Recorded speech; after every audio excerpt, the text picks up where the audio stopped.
श्रोता बंधु, प्रकृष्ट बंधन ही प्रबंध। लेखकर चेतनादीप्त प्रज्ञामय गद्य अभिव्यक्ति को आमे प्रबंधर नाम देउ एवं प्रबंध हेउची आधुनिक समयर एक कलात्मक विभाग। आज मु धी शक्ति संपन्न मनीषी तथा जड़े बाग्मी प्राबंधिक प्रबंध उपस्थापना करिबी। तेबे एहा पूर्वरु सेही प्राज्ञ बाग्मी प्राबंधिक दृष्टि रे साहित्यर परिभाषा कौन मु से संपर्क रे आपण मानको अवगत करौछि। से कहंती चित विलासर साहित्य पुणी चित विस्तारर साहित्य। प्रथम काटर साहित्य रे अवश्य किसम किसमर साहित्य विभाव मान खंजा जाई ताहाकु यथेष्ट आकर्षणीय करागला बेले द्वितीय प्रकारर साहित्य काहींकि केजाणी आकर्षणीय हेबाकु आदौ मन करि न थाए। तार लक्ष्य थाए खूब एक महत्वाकांक्षार परिप्रकाश सह पाठकर अर्थात साहित्य ग्राहकर समग्र सत्तारे एक अभ्युदय संचार करेबा। पाठक को जाबतीय तुच्छतार ऊर्ध्व को नहीं ताठारे अबा तारी माध्यम रे समाज रे एक सांस्कृतिक साधन समर सृष्टि करिबा। एही साहित्यर अनुरागी सतरे जगतर मित्र होइथाए, कारण से जगतर यज्ञ संपर्क रे यथार्थ ज्ञान लाभ करिथाए। एपरि स्थलरे साहित्य साहित्यिक और साहित्य पाठक निज निज मध्यरे एक चमत्कार समन्वय घटाई निखिलर निश्वास पलटि जाती। हेले यह सुलभ नुह, कारण बहु साहित्यिक सत्ता अवश्य बहु सत्ताधारी परि जीवन को भेदिबाकू जोगारूढ़ होई नथांती। सेमाने जीवन नामक विपुल प्रकाशर प्रज्ञामयता उपरे जेभली दृष्टिपात करि नथांती ततोधिक आबोरी बसिथांती तार आपातः परिदृश्यमानताकू। श्रोताबंधु, आज आमे जणे विशिष्ट प्राबंधिकंकर प्रबंध पाठ करुचे। से आउ केही नुहंती, ए जो उक्ति आपण मानक पाखरे मु उपस्थापन कली तार संज्ञाकार व्याख्याकार हेउछंती आधुनिक ओडिया साहित्य इतिहास धारारे जड़े कृतविद्य साहित्यिक प्राबंधिक डॉक्टर ब्रजमोहन मिश्र। समकालीन ओडिया साहित्य रे 3 दशंधिरु ऊर्ध्व काल धरी स्वीय सारस्वत साधना क्षेत्र रे जड़े यशस्वी स्रष्टा पुरुष हेउछंती डॉक्टर ब्रजमोहन मिश्र। ब्रजमोहन मिश्र इंग्राजी तथा ओडिया साहित्य रे स्वतंत्र दर्शन विचार चिंतन तथा मननर एक अनुपम स्पर्धित उच्चारण एवं से एकाधार रे जड़े प्रज्ञादीप्त प्राबंधिक विशिष्ट शिक्षाविद स्तंभकार अनुवादक गवेषक समालोचक वाग्मी मनीषी तथा उत्सर्गीकृत समाजसेवी। समसामयिक समस्या संकट जिज्ञासा शिक्षा सभ्यता परंपरा और संस्कृति को तांको सर्जना रे माननीय डॉक्टर ब्रजमोहन मिश्र जेभली असाधारण भावरे उपस्थापन करती ताहा स्वतंत्र पुणी व्यतिक्रम। डॉक्टर ब्रजमोहन मिश्र पिता फकीरमोहन मिश्र माता भवानी देवी कोल मंडन करी 1949 मसीहा जनवरी 27 तारिख रे बालेश्वर जिलास्थ बड़ नुआ गाँव रे भूमिष्ठ होइथिले। 1970 मसीह सामंत चंद्रशेखर महाविद्यालय 1972 मसीह पुरी इंग्राजी रे स्नातक रेभेन्सा महाविद्यालय स्नातकोत्तर तथा उत्कल विश्वविद्यालय 2001 मसीह टीएस इलियट संपर्कित गवेषणा करी पीएचडी डिग्री हासिल करथिले। डॉक्टर मिश्र अनेक महाविद्यालय स्तर रे निजर शिक्षकता अध्यापना कार्य करिछंती एवं ପରିଶେଷରେ ଭଦ୍ରକ ସ୍ୱୟଂଶାସିତ ମହାବିଦ୍ୟାଳୟର ଅଧ୍ୟାପନା କାର୍ଯ୍ୟ ଶେଷ କରି ସ୍ୱେଚ୍ଛାକୃତ ଭାବରେ ଅବସର ନେଇଛନ୍ତି।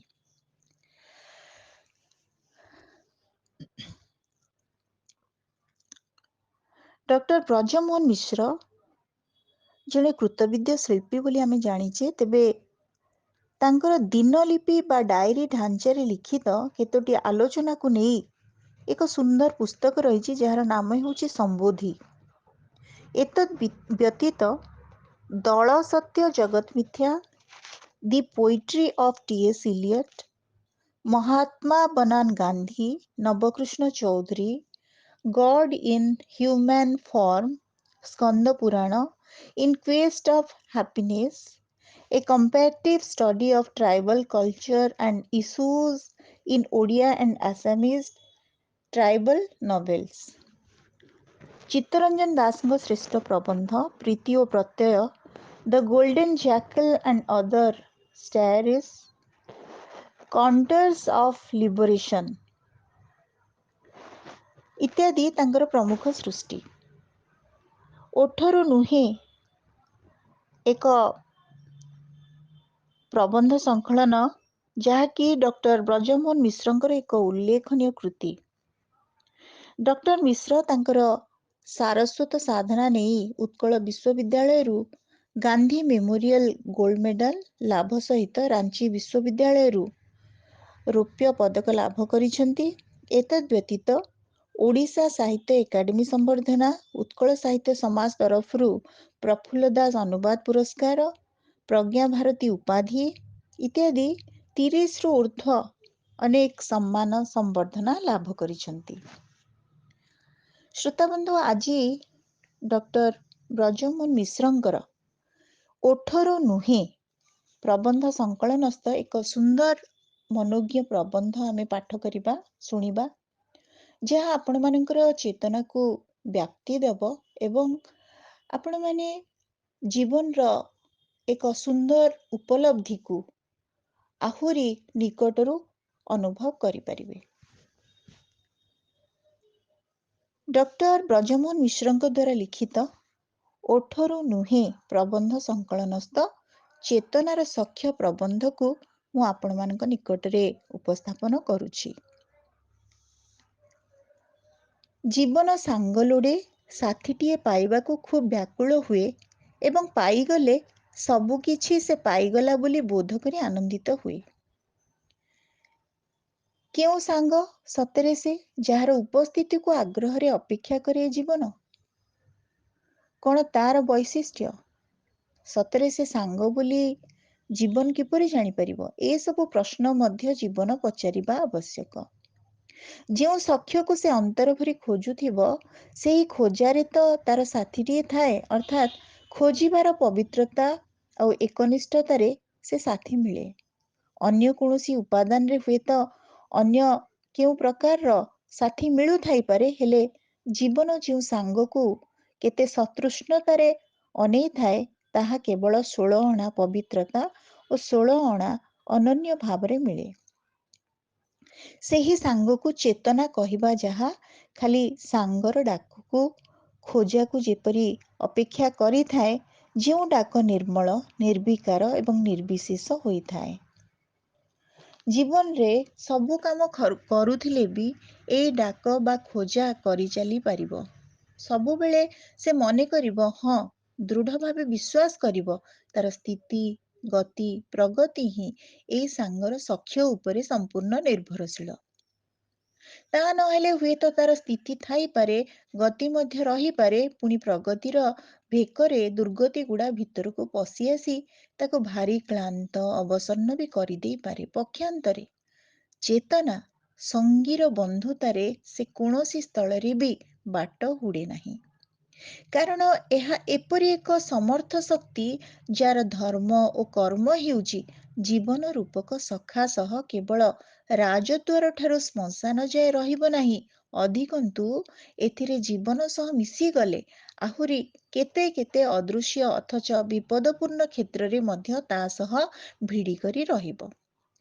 ସାଙ୍ଗ ଜୀବନ ଯଦି କେତେବେଳେ ନିଃଶବ୍ଦ ହୋଇଯିବାର ଅନୁଭବ କରିବ, ଚେତନା ତାକୁ ଚିଆଇଁ ଦେଇ ଶକ୍ତିମାନ କରାଇବ। ଚେତନା ସର୍ବଦା ଏକ ଜାଗ୍ରତ, ସକ୍ରିୟ, ସଶ୍ରଦ୍ଧ ତଥା ଶିଷ୍ଟ ଉପସ୍ଥିତି ରୂପେ କ୍ରିୟାଶୀଳ ରହି ସଖା ଜୀବନରେ ଏକ ବୈପ୍ଳବିକ ପରିବର୍ତ୍ତନ ଆଣିବାକୁ ପ୍ରୟାସ କରେ। ଜୀବନ ସହ ତାର ଏହି ସାତ୍ବିକ ଶୃଙ୍ଗାରରେ ଜୀବନ କ୍ରମେ କ୍ରମେ ଅଧିକରୁ ଅଧିକ ସଫା ହୋଇଯାଉଥାଏ। ଚେତନାର ସାହଚର୍ଯ୍ୟରେ ଜୀବନ ତାର ଗତିପଥରେ ଆଦୌ ଉପର ଠାଉରିଆ ହୋଇ ଭୁଲ ପରେ ଭୁଲ କରିଚାଲେ ନାହିଁ। ଭୁଲ କରିବାକୁ ତାକୁ ଟିହାଉଥିବା ନିଶ୍ଚେତନାକୁ ସେ ତୀକ୍ଷ୍ଣ ଅଥଚ ପ୍ରେମିକ ଦୃଷ୍ଟିରେ ନିରୀକ୍ଷଣ କରେ ଏବଂ ହସି ଦିଏ ଯେ ତାର ସକଳ ଅପଚେଷ୍ଟା ବିଫଳ ହେବ, କାରଣ ତା ନିକଟରେ ଜଣେ ଏପରି ବନ୍ଧୁ ବିଦ୍ୟମାନ ଯାହାର କାମ ହେଉଛି ସତ୍ୟାଗ୍ରହରେ ସାଥୀକୁ ବ୍ୟାପୃତ କରାଇବା। ନିର୍ବୋଧ ନିଶ୍ଚେତନା ତେଣୁ ଥମିଯିବ। ଖାଲି ସେତିକି ନୁହେଁ, ତାହା ଚେତନାର ହିଁ ଅନୁଗତ ହେବ, ତେଣୁ ତାର ବିକୃତକାରୀ ଅସ୍ତିତ୍ୱ ମଧ୍ୟ ହରାଇବ। ଚେତନାର ଏହା ହିଁ ଅସଲ ସଖ୍ୟ, କାରଣ ତାହା ବିକୃତି ଗୁଡ଼ାକୁ ସୁକୃତିରେ ବିବର୍ତ୍ତିତ କରିଦେଇପାରେ, ପଙ୍କରୁ ପଙ୍କଜ ଫୁଟେଇପାରେ। ପଙ୍କର ଅବସ୍ଥିତିରେ ବି ଯେ ପଙ୍କଜର ସମ୍ଭାବନା ବିଦ୍ୟମାନ, ଏହା ସେ ଜାଣିଥାଏ ବୋଲି ଏପରି ଅସାଧାରଣ କର୍ମକାଣ୍ଡ କରିବାରେ ସମର୍ଥ ହୁଏ। ଜୀବନ ରୂପକ ବନ୍ଧୁ ପାଇଁ ଚେତନା ରୂପକ ବନ୍ଧୁର ଏ କ'ଣ କମ୍ ଅବଦାନ?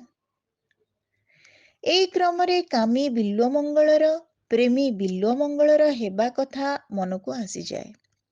ବିଲ୍ୱମଙ୍ଗଳ ଥିଲା କାମୀ, ପୁଣି ବିଲ୍ୱମଙ୍ଗଳ ହେଲା ପ୍ରେମୀ। କାମୀ ପ୍ରେମୀ ଭିତରେ ମୋକ୍ଷ ନିର୍ବାଣ ଲାଭ କଲା। ଗୋଟାଏ ସ୍ଥିତିର ଦୁଃସ୍ଥିତି ବର୍ତ୍ତମାନ ଏକ ସୁସ୍ଥିତିର ମଙ୍ଗଳ ସ୍ପର୍ଶ ଲାଭ କଲା କେବଳ ସେହି ଚେତନା ରୂପକ ସଖାର ନିବିଡ଼ ନିରବଚ୍ଛିନ୍ନ ଐକ୍ୟରେ। ପ୍ରଥମ ସ୍ତରୀୟ ବିଲ୍ୱମଙ୍ଗଳ ସେଇ ବିପାକରେ ଥିଲା, କାରଣ ସେ ତା ସାଥୀକୁ ଖୋଜି ନଥିଲା କି ଲୋଡ଼ି ନଥିଲା। ଯଦିଓ ସେ ଲୋଡ଼ି ନଥିଲା ବୋଲି ଯେ ସାଥୀ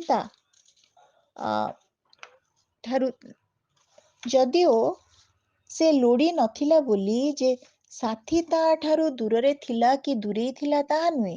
ସାଥୀ ଚେତନା ତାର ଖୁବ୍ ପାଖରେ ଥିଲା ଏବଂ ତାର କଲ୍ୟାଣ ପାଇଁ ସର୍ବଦା ପ୍ରାର୍ଥନାରତ ଥିଲା। ଯେଉଁ ମୁହୂର୍ତ୍ତରେ ସେ ତା ସାଥୀର ଅନେକ ଡାକ, ବ୍ୟାକୁଳ ଖୋଜା ଶୁଣିଲା, ଜାଣିଲା, ସେଇ ମୁହୂର୍ତ୍ତରେ ସେ ତାର କ୍ରିୟା କରିବାକୁ ବାଟଟାଏ ପାଇଗଲା। ଠିକ୍ ଯେପରି କୌଣସି ଏକ ବିରାଟ ଜଳାଶୟରୁ ନାଳଟିଏ ହେଲେ ଜଳାଶୟରୁ ଜଳ ବାହାରି ସ୍ରୋତ ରୂପେ ପ୍ରବାହିତ ହୋଇ ଶସ୍ୟ କ୍ଷେତ୍ରରେ ମଡ଼ାଯିବାରେ ସହାୟକ ହୋଇଥାଏ। ହେଲେ ନାଳ ଖୋଜା ନ ହେବା ପର୍ଯ୍ୟନ୍ତ ଜଳାଶୟରେ ପାଣି ଥିଲେ ବି ଶସ୍ୟ କ୍ଷେତ୍ରକୁ ତାହା ଯେ ଯାଇ ନପାରେ, ତେଣୁ ସେଠାରେ ତାହା ମଡ଼ା ହୋଇ ନପାରେ। ଏଇ ଖୋଜିବା ଏକ ବାସ୍ତବ କାର୍ଯ୍ୟ, ଯାହା କରିବାକୁ ହୁଏ। ତାହା ପୁଣି ଯଥେଚ୍ଛା କଲେ ବି ତାର କିଛି ମୂଲ୍ୟ ରହେ ନାହିଁ। ସାଥୀ ଚେତନାକୁ ଜୀବନ ଡାକିବ। ଏ ଡାକିବା ଏକ କ୍ରିୟା, ଏକ ସାଂଘାତିକ କ୍ରିୟା। ଏହାଦ୍ୱାରା ଯେଉଁ ଲାଭ ହୁଏ ତାହା ବି ବହୁତ କ୍ଷତି ଆଣିଥାଏ। ପୁଣି ଏହା ନିଷ୍ଠା ଓ ଆନ୍ତରିକତାରେ ହେବା କଥା, ଯେପରି ସାଥୀ ଚୈତନ୍ୟକୁ ତାହା ତାର କ୍ରିୟା କରିବାରେ ସହାୟକ ହେବ। ରୋଗୀ ସହାୟତା ନ ଦେଲେ ଅଭିଜ୍ଞତା, ଔଷଧ, ଇଚ୍ଛାଶକ୍ତି, ଶ୍ରଦ୍ଧା ଥିଲେ ସୁଦ୍ଧା ଚିକିତ୍ସକ ଯେପରି ରୋଗର ଚିକିତ୍ସା କରିପାରେ ନାହିଁ, ସେହିପରି ଚେତନା ରୂପୀ ବନ୍ଧୁକୁ ଜୀବନ ବିଶ୍ୱାସ ନ କଲେ ଏବଂ ତାର କ୍ରିୟା କରିବାକୁ ତାକୁ ଛାଡ଼ି ନ ଦେଲେ ତାହା ତାର ସଖ୍ୟରୁ ନିଜକୁ ସେ ବଞ୍ଚିତ କରିବ। ଶ୍ରୋତାବନ୍ଧୁ, ଆଜି ଆମେ ଶୁଣୁଥିଲେ ବିଶିଷ୍ଟ ଯଶସ୍ୱୀ ପ୍ରାବନ୍ଧିକ ଡକ୍ଟର ବ୍ରଜମୋହନ ମିଶ୍ରଙ୍କ ଏକ ସୁନ୍ଦର ପ୍ରବନ୍ଧ ସଂକଳନ ଓଠରୁ ନୁହଁ ସଂକଳନସ୍ଥ ଏକ ସୁନ୍ଦର ପ୍ରବନ୍ଧ, ଯାହାର ଶୀର୍ଷକ ଥିଲା ଚେତନାର ସଖ୍ୟ। ଅଡିଓଟି କେମିତି ଲାଗିଲା ତା ଉପରେ ଆପଣମାନଙ୍କର ମତାମତ ଜଣାଇବାକୁ ଅନୁରୋଧ। ଧନ୍ୟବାଦ।